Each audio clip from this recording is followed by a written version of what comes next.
Hello world, this is Upamanyu and welcome to screencast number 3. In this screencast we'll see how to create a graphical program with Turbo C++. Now, when Turbo C++ was created, very less graphics was used. The concept of GUI, its graphical user interface, was not existed there. And 8-bit graphics were used. So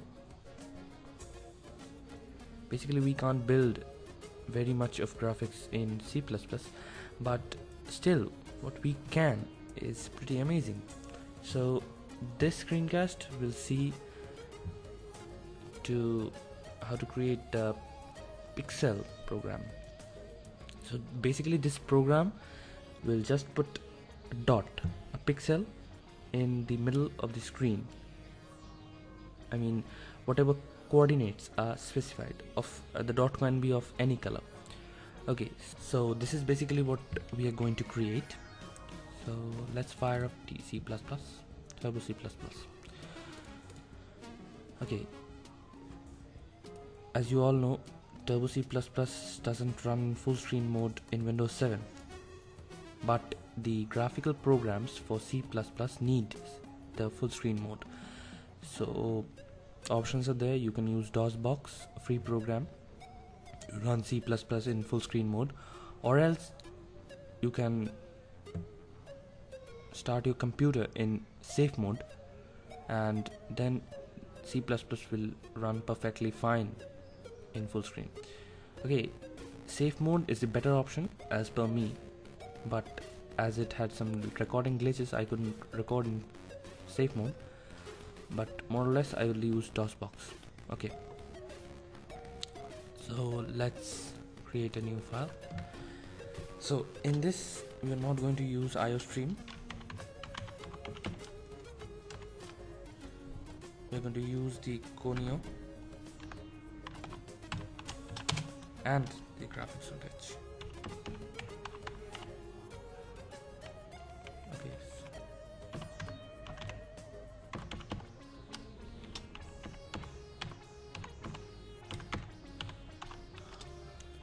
Okay, this Conio.h, as you all know, is used for the clear screen and the getch functions, and graphics.h contains all the declarations for the graphics, whatever graphics is supported by C++ at least.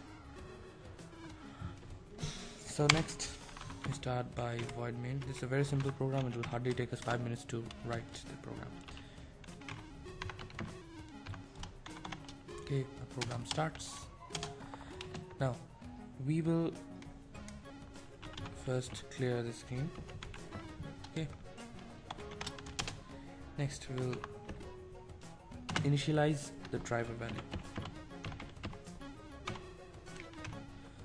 So what will this do? It will check, this will check the mode.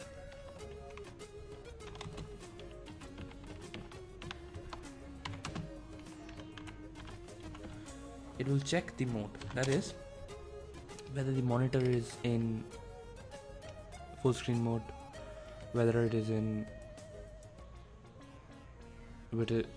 sleep mode, whether it is turned off, or whether it is on. Basically it will check that whether this program has the suitable conditions for execution. Okay, basically it will check that.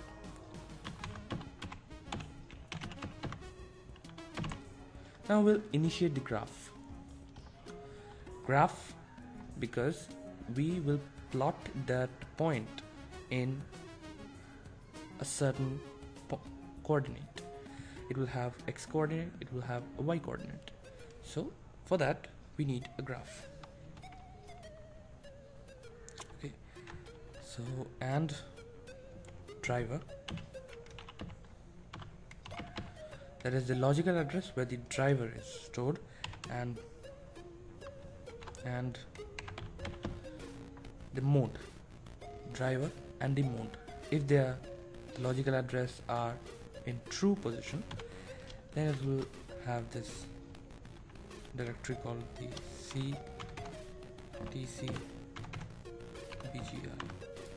Okay, So this is the directory where the temporary files for the execution of this graphical program is stored.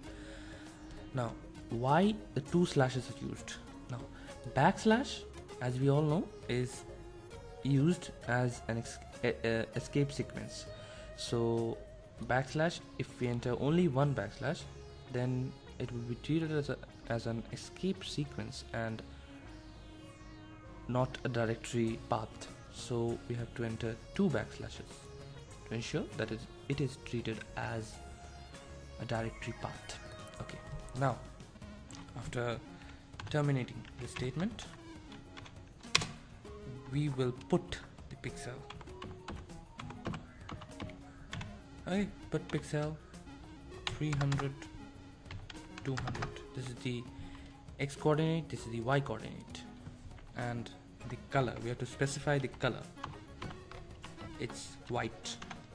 Okay, next we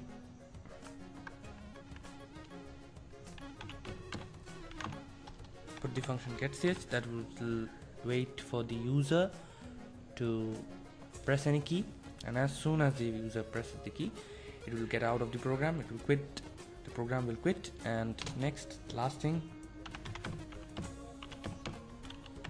close graph, that will close the graph. We had initiated the graph, this will close the graph.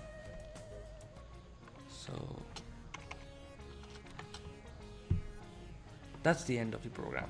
Now let's check if there is any errors or not.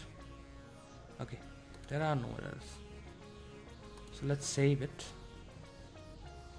the projects folder. I'll save it as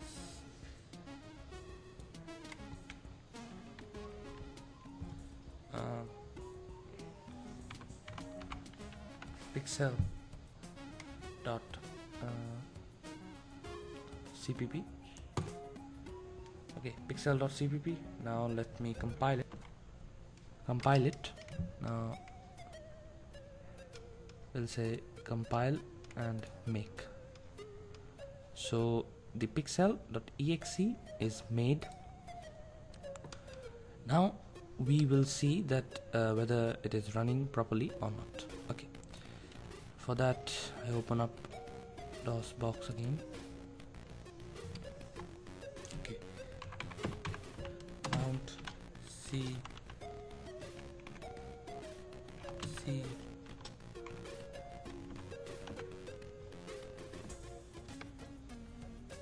okay,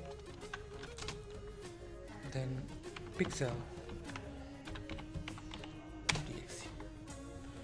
You can see the small dot that is put on the screen. So this is the pixel that we were talking about. So with this we come to the end of the screencast. Thank you.